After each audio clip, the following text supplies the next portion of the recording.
अब ये है नॉर्थ कोरिया के दो माइनर बच्चे जिनको खुद उनकी स्टेट पुलिस ने गोली मार दी, वो भी सिर्फ इसलिए कि वो फॉरेन टीवी ड्रामा शोज देख रहे थे। अब जरा सोच के देखो कि भारत में कोई पुलिस किसी को गोली मार दे, वो भी सिर्फ इसलिए कि वो हॉलीवुड मूवीज देख रहा है, तो सुनने में ही अनबिलीवेबल लगता है ना। पर ये नॉर्थ कोरिया की रियलिटी है। यहाँ का डिक्टेटर किम जोंग उन इतना ज्यादा सनकी है कि इसने अपने सबसे ट्रस्टेड डिफेंस चीफ को सिर्फ मीटिंग में नींद आने पर एंटी एयरक्राफ्ट गन से सबके सामने उड़ा दिया। आप क्या देखोगे, क्या बोलोगे, क्या पहनोगे, क्या खाओगे, यहाँ तक कि कैसे बाल कटाओगे, ये सब डिसाइड करेगा किम जोंग उन। और ये डिक्टेटर सिर्फ दिखाने के लिए इलेक्शंस करता है, पर पार्टी सिर्फ एक ही होती है, वर्कर्स पार्टी ऑफ कोरिया। वो भी इसी की पार्टी है। वोट देना सबको कंपलसरी है और ऑप्शंस भी सिर्फ एक। वोट नहीं दिया तो मरवा देगा और ये सबसे परेशान होकर कंट्री छोड़ के भाग भी नहीं सकते। अगर इसके बारे में सोचा भी तो सीधा लेबर कैंप्स जाओगे, और अगर भागते हुए पकड़े गए तो गार्ड सीधा गोली मार देंगे। ये है नॉर्थ कोरिया, जहाँ नॉर्मल लाइफ भी क्राइम है।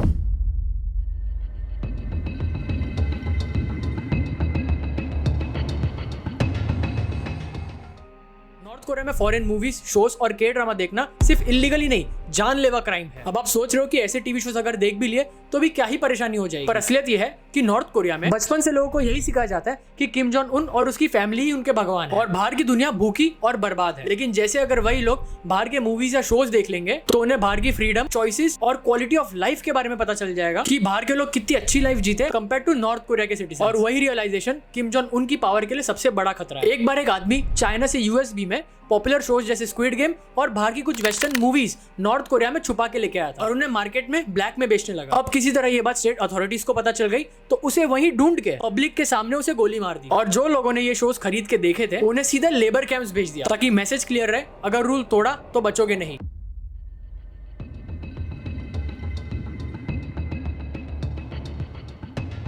नॉर्थ कोरिया में हर घर, स्कूल, ऑफिस और ट्रेन में नॉर्थ कोरिया के पुराने लीडर यानी किम जोंग उनके दादा और पिता किम इल सन और किम जोंग इल की पोर्ट्रेट्स लगाना कंपलसरी है। ये पोर्ट्रेट्स दीवार पे सबसे ऊपर लगती है। इनके ऊपर या इनके साइड में कोई और पोर्ट्रेट्स लगाना बिल्कुल अलाउड नहीं है। इन्हें रोज साफ करना पड़ता है और सिर्फ गवर्नमेंट का दिया हुआ स्पेशल व्हाइट क्लॉथ ही यूज करना है। कोई भी गंदा कपड़ा से साफ करते हुए पकड़े गए तो सीधा जेल जाओगे। स्टेट पुलिस कभी भी अचानक घर पे आके चेक करेगी और अगर थोड़ी सी भी डस्ट या डैमेज उनको पोर्ट्रेट्स पे दिखे तो सीधा पनिशमेंट मिलेगी। 2010 के फ्लड्स में कुछ लोग अपनी जान बचाकर बाढ़ के वजह से अपने घर को ही छोड़ के भागे, पर जो वो पोर्ट्रेट्स थे उन्हें नहीं लेके गए। तो स्टेट अथॉरिटी ने एक एक को ढूंढ के उन्हें लीडर्स की डिसरिस्पेक्ट करने के लिए और डिसलॉयल्टी दिखाने के लिए हार्श लेबर कैंप से भेज दिया गया, क्योंकि यहाँ फोटो डेकोरेशन नहीं होता, ये एक सीधा लॉयल्टी टेस्ट है।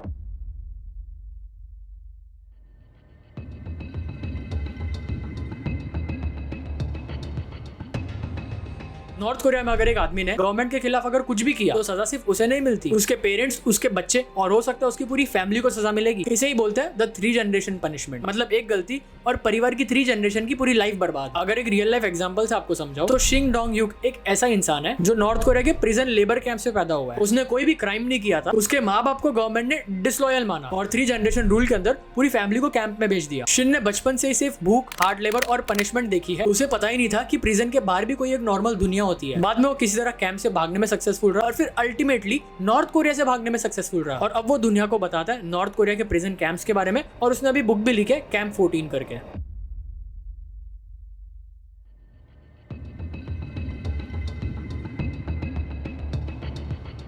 नॉर्थ कोरिया में लीडर्स के सामने सिर्फ ऑर्डर्स फॉलो करना इनफ नहीं होता, आपका बॉडी लैंग्वेज, एक्सप्रेशन और अटेंशन तीनों परफेक्ट होने चाहिए। यहाँ पे लीडर्स के सामने बोर्डम, कंफ्यूजन और नींद भी डिसलॉयल्टी मानी जाती है। साउथ कोरिया के अकॉर्डिंग 2015 में नॉर्थ कोरिया के सबसे trusted defence chief Yong Yong Chola पर एलिगेशन लगे कि एक हाई लेवल मिलिट्री मीटिंग के दौरान वो मीटिंग में झपकी लेते हुए दिखाई दिए और किम जोंग उन की ऑर्डर्स पर प्रॉपर ध्यान नहीं दिया। बस यही उसकी जिंदगी की आखिरी गलती थी। किम जोंग उन ने अपने सबसे ट्रस्टेड डिफेंस चीफ को सभी के सामने एंटी एयरक्राफ्ट गन से उड़वा दिया। अब इस इंसिडेंट के बाद नॉर्थ कोरिया के ऑफिशियल्स मीटिंग में पलक झपकने से भी डरते हैं, क्योंकि यहाँ गलती का मतलब वार्निंग नहीं होता, सीधा दूसरों के लिए एग्जाम्पल बनना होता है।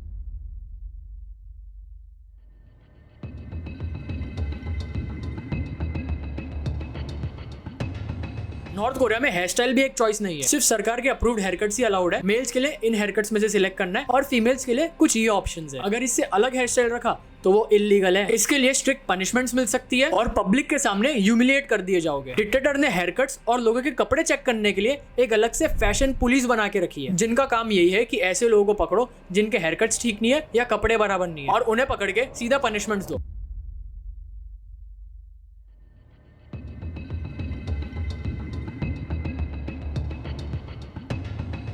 नॉर्थ कोरिया में jeans, tight clothes, western jacket, slogan वाली टी शर्ट्स या फिर वो लोगो वाली टी शर्ट्स पहनना स्ट्रिक्टली बैन है। इसे वेस्टर्न कंट्रीज और फ्रीडम का सिंबल माना जाता है, जो कि नॉर्थ कोरिया की आइडियोलॉजी यानी किम जोंग उन की आइडियोलॉजी के पूरा उल्टा है। डल कलर के कपड़े पहनो, सिंपल डिजाइन वाले पहनो और स्टेट अप्रूव यूनिफॉर्म स्टाइल वाले कपड़े पहनो। ऐसे ही कपड़े अलाउड है और रेगुलरली स्ट्रीट पे इंस्पेक्शंस होती रहती है। यही फैशन पुलिस वो इंस्पेक्शन करती है, जिसके बारे में मैंने आप लोगों को पहले वाले रूल में बताया था। और अगर रूल तोड़े तो सजा मिलेगी। अगर किसी ने वेस्टर्न स्टाइल बैग्स लिया या जीन्स पहने या फिर ऐसे कपड़े पहने जो अलाउड नहीं है, तो सीधा पहले पब्लिक में बेइज्जती होगी, स्ट्रिक्ट वार्निंग दे सकते हैं या फिर री एजुकेशन सेशन भी रख सकते हैं। और अगर ये ऑफेंस रिपीट किया तो सीधा लेबर कैंप्स में जाओगे। सिटीजन्स के लिए वेस्टर्न फैशन पे कंप्लीट बैन है, पर इसमें ना एक ट्विस्ट है। जब बात लीडर और उसकी फैमिली की आती है तो किम जोंग उन खुद western style suits, luxury watches और इंपोर्टेड शूज पहनता है। उसकी वाइफ री सोल जू भी high and bags, western dresses और वेस्टर्न फैशन ब्रांड्स के कपड़े पहनते हुए काफी इवेंट्स में नजर आई है, जो कि नॉर्मल सिटीजन के लिए देखना भी क्राइम है। तो ये रूल सिर्फ सिटीजन और गरीबों के लिए है। जो अमीर और रिच क्लास है और लीडर की फैमिली से बिलोंग करता है, वो आराम से पहनो, कोई दिक्कत नहीं है।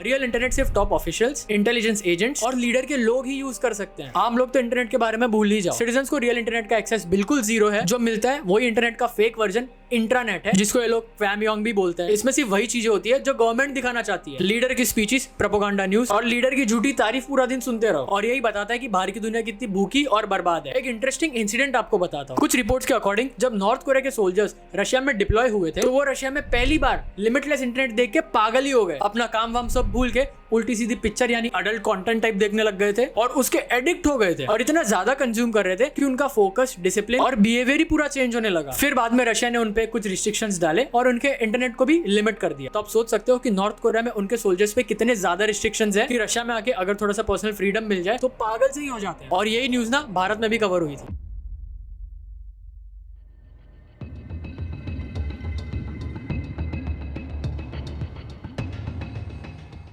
नॉर्थ कोरिया में इलेक्शंस होते हैं पर डेमोक्रेसी नहीं होती। यहाँ बैलेट पेपर मिलता है पर चॉइस नहीं मिलती। हर इलेक्शंस में सिर्फ एक ही पार्टी होती है, वर्कर्स पार्टी ऑफ कोरिया, जो कि किम जोंग उन की ही पार्टी है। और ऑपोजिशन वो कॉन्सेप्ट ही इलीगल है। वोट देना कंपलसरी होता है, कितने ही बीमार या बुखार आ रहा हो, वोट देना कंपलसरी है। अगर किसी ने वोट नहीं दिया तो उनको एंटी नेशनल बोल के मरवा देगा। इसलिए यहाँ इलेक्शंस में लोग सिर्फ वोट देने नहीं आते, खुद को प्रेजेंट मार्क करवाने भी जाते हैं। और यहाँ का टर्नआउट हमेशा 99 to 100% ही निकलता है।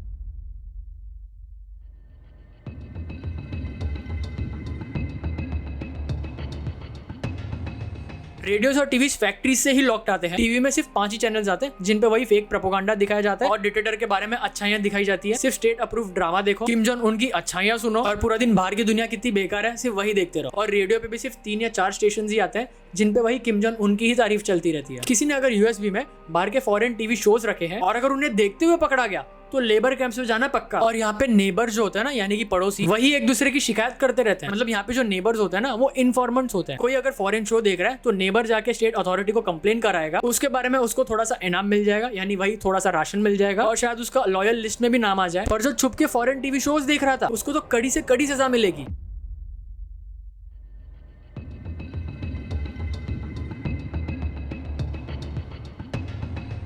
नॉर्थ कोरिया में लैंड्स, फैक्ट्रीज, बिल्डिंग्स, हाउसेस और यहाँ तक कि कार भी स्टेट की होती है। सिटीजन्स को यहाँ पे ओनरशिप बिल्कुल नहीं मिलता, सिर्फ यूजेज राइट मिलता है। तुम जिस घर में रहते हो वो घर तुम्हारा नहीं है, तुम जो गाड़ी चलाते हो वो गाड़ी भी तुम्हारी नहीं है, वो तो बस गवर्नमेंट ने तुम्हें यूज करने के लिए दी है। आप भारत में या बाकी सारे देशों में आप चाहो तो अपना घर बेच सकते हो या कहीं और जाके घर खरीद भी सकते हो। और नॉर्थ कोरिया में ऐसा नहीं होता। आप जिस घर में रहते हो उस घर को बेचने के लिए आपको गवर्नमेंट की परमिशन की जरूरत है, और आप बाहर कहीं जाके गवर्नमेंट के परमिशन के बगैर आप घर खरीद भी नहीं सकते। अगर गवर्नमेंट ने घर बेचने की परमिशन नहीं दी तो जिंदगी भर वहीं रहो। यहाँ रिलोकेट करना ऑलमोस्ट इम्पॉसिबल है, और इसी को लेके आगे वाला रूल भी है।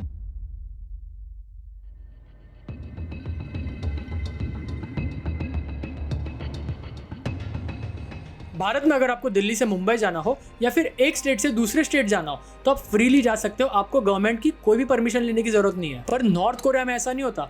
अगर कोई सिटीजन को एक शहर से दूसरे शहर भी जाना है तो उसे गवर्नमेंट की परमिशन लेनी होगी। और अगर नॉर्थ कोरिया की राजधानी प्योंगयांग में जाना है तो नॉर्मल सिटीजन्स के लिए तो भूल ही जाओ। यहाँ सिर्फ एलीट क्लास, नॉर्थ कोरिया के ऑफिशियल्स और किम फैमिली के लॉयल लोगों के लिए ही एंट्री है। मतलब सिंपल शब्दों में, अगर तुम आम सिटीजन हो तो तुम्हें अपनी कैपिटल सिटी के लग्जरीज, मॉडर्न बिल्डिंग्स और बेटर स्कूल का एक्सेस मिलना ही इम्पॉसिबल है। इस कैपिटल सिटी को छोड़ के बाकी के सिटीज बहुत अलग ही है। वहाँ पे लोगों के बेसिक नीड्स ही पूरे नहीं होते हैं। वहाँ पे फूड्स की बहुत शॉर्टेज है और कभी तो 24 घंटे ही घर में बिजली नहीं रहेगी। और अगर कोई चीज के लिए कंप्लेन किया या फिर बिजली के बारे में कंप्लेन किया तो लीडर को क्रिटिसाइज करने के लिए आपको लेबर कैंप्स भेज दिया जाएगा। अब आगे चलते अपन रूल नंबर 12 पे। अब ये वीडियो ज्यादा लंबी ना हो जाए, इसलिए आगे के रूल में यानी रूल नंबर 12 में मैं आपको और भी बहुत सारे रूल्स एक्सप्लेन कर दूंगा, तो जरा ध्यान से सुनना।